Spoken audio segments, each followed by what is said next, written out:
Bismillahirrahmanirrahim. Assalamualaikum warahmatullahi wabarakatuh.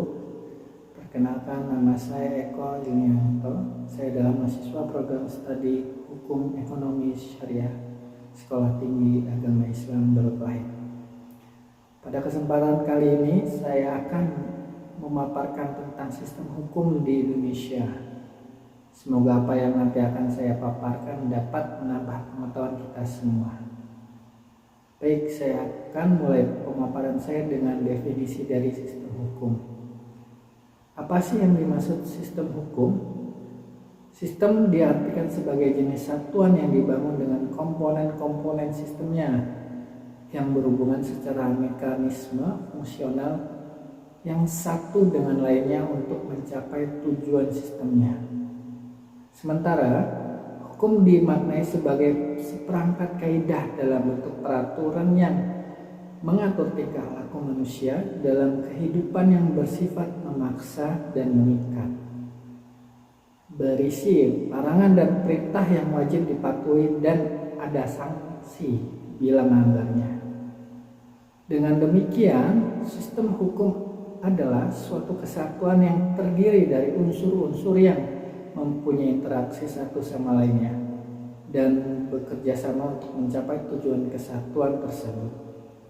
Kesatuan tersebut diterapkan terhadap kompleks unsur-unsur yuridis seperti peraturan hukum, asas hukum, dan pengertian hukum. Berikut saya akan menjelaskan tentang sistem hukum di Indonesia. Menurut Lawar M. Friedman, sistem hukum mempunyai 3 unsur, yaitu struktur hukum, substansi hukum, dan budaya hukum. Unsur pertama yaitu struktur hukum. Secara sederhana, struktur hukum berkaitan dengan lembaga-lembaga hukum dan dapat dikatakan sebagai aparat penegak hukum. Selain itu juga dikenal dengan adanya peradilan umum, peradilan tata usaha negara, peradilan agama, peradilan militer, dan peradilan pajak. Berikut substansi hukum. Adapun yang dimaksud dengan substansi hukum adalah aturan atau norma yang merupakan pola perilaku manusia dalam suatu tatanan masyarakat yang berada dalam sistem hukum tersebut. Sebagai contoh, pengemudi yang melebihi batas kecepatan akan dikenakan denda. Di Indonesia sendiri dikenal adanya hukum material, yaitu hukum perdata, hukum tata negara, hukum pidana, serta hukum administrasi, dan hukum formil, yaitu hukum acara perdata, hukum acara pidana, dan serta hukum lainnya. Unsur terakhir yaitu budaya hukum. Budaya hukum merupakan sikap dan nilai-nilai saling terkait dengan tingkah laku bersama dan berhubungan langsung dengan hukum serta lembaga-lembaga negara. Saya akan menjelaskan tentang macam-macam sistem hukum dunia. A. Sistem hukum pertama yaitu sistem hukum Eropa kontinental atau civil law system. Ada beberapa poin yang dapat saya jelaskan dari sistem hukum ini. 1. Berkembang di negara-negara Eropa.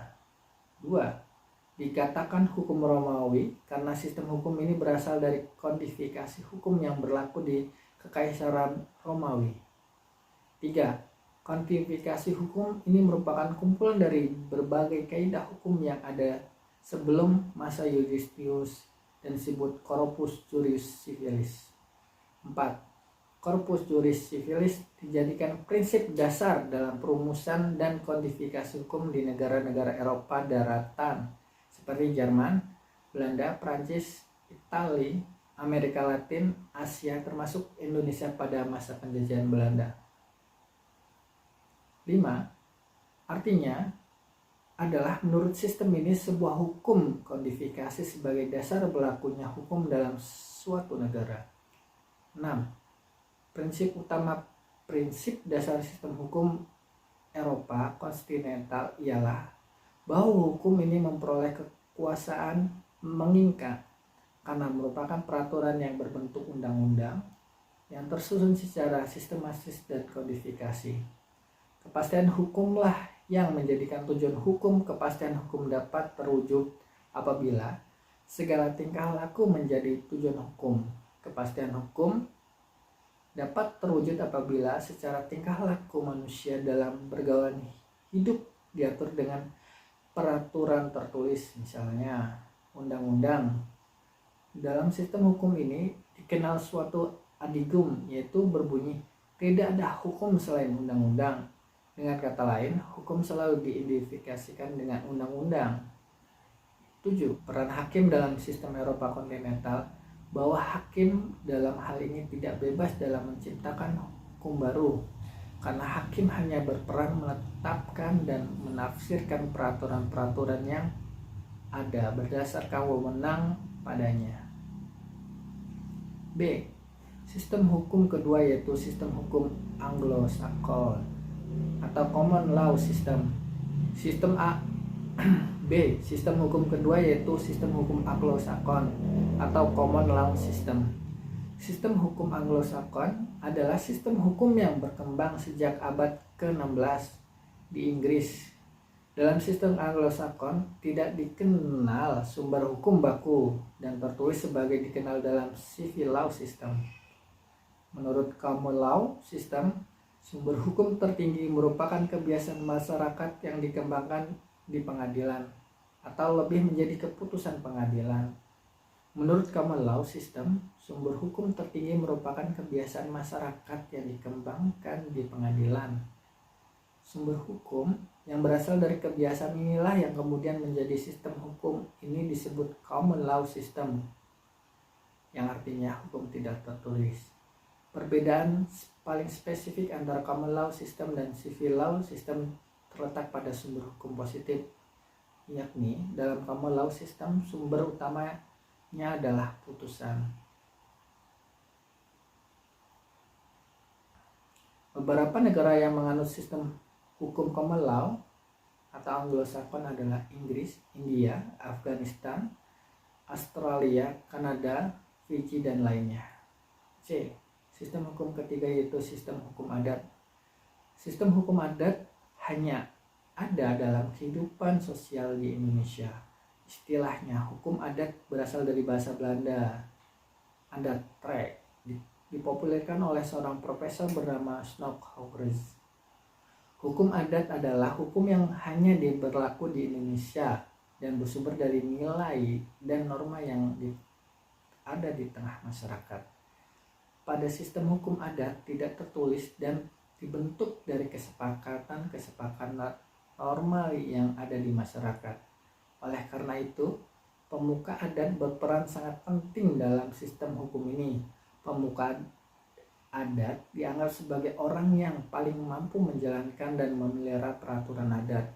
Pemangku adat selalu dipercaya dan ditaati oleh masyarakat yang berdasarkan kepercayaan kepada nenek moyang. Peranan ini dapat mengubah hukum adat sesuai dengan kebutuhan masyarakat tanpa mengubah kepercayaan terhadap nenek moyang. D. Sistem yang keempat adalah sistem hukum Islam. Sistem hukum Islam dianut oleh masyarakat Arab, berkembang di Asia, Afrika, Eropa, dan Amerika secara individual dan kelompok. Salah satu ciri khas terkuat dari sistem hukum Islam yang membedakan dengan sistem Eropa kontinental dan Anglo-Saxon adalah dasar hukum pelaksanaan yang berdasarkan pada kitab suci agama Islam dan ajaran sunnah Nabi Muhammad SAW. Berdasarkan sunnah, hukum Islam adalah hukum yang tidak mungkin dilakukan amandemen seperti pada sistem Eropa kontinental dan Anglo-Saxon. Namun, perubahan dalam hukum Islam bisa dilakukan dengan metode penafsiran berdasarkan pada keilmuan dalam tradisi hukum Islam, seperti melakukan fikih, usul fikih, ulumul hadis melalui metode ijtihad yang telah ditentukan ulama dan ahli fikih. Dari berbagai sistem hukum dunia tersebut, Indonesia menggunakan 3 sistem hukum, yaitu sistem hukum Eropa kontinental, Civil Law, seperti hukum adat, dan sistem hukum Islam. Nah sahabat, demikianlah pemaparan saya mengenai sistem hukum. Semoga apa yang saya paparkan menjadi tambahan pengetahuan bagi kita semua. Akhir kata, segala kebenaran ilmu adalah milik Allah semata. Jika terdapat kesalahan, pasti itu kekurangan dari saya sebagai manusia biasa. Saya akhiri. Assalamualaikum warahmatullahi wabarakatuh. Terima kasih sahabat semua.